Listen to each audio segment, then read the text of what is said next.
இந்த கைவரிசையை காட்டி ஒரு சாமான் செஞ்சுருக்கோம். இன்றைக்கி நாங்கள் அதை சாப்பிடுவோம். இது கறி ரொட்டின்னு சொல்லுவாங்க, கிழங்கு ரொட்டின்னு சொல்லுவாங்க. இது செஞ்சுருக்கேன். நார்மலாக வந்து சாப்பிடும்போது சொல்லிடுறேன், நானும் செஃப் தான். அடே பேஜில போமா இல்லை இல்லை, நீ ஒரு ஆர்டிஸ்ட்னு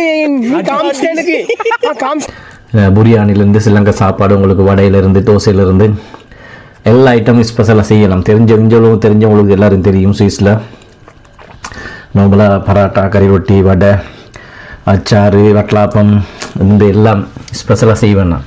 அட பாவி, ஆளை பார்த்தா டம்மி பீஸா இருக்க, பயங்கரமான ஆளா இருக்கேடா. அடுத்தடுத்த இந்த வீடியோஸ்ல எல்லாம் நிறைய உங்களோட ஃபுட் சமைக்கிற மாதிரி, ஃபுட் சாப்பாடு செய்கிற மாதிரி சம்மந்தப்பட்ட நிறைய வீடியோஸ்கள் வரும், எதிர்பாருங்க. ஓகே, அப்போ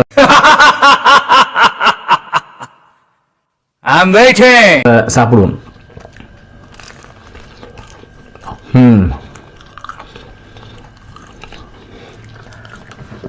இன்னைக்கு ஒரு பொடி சூப்பர்.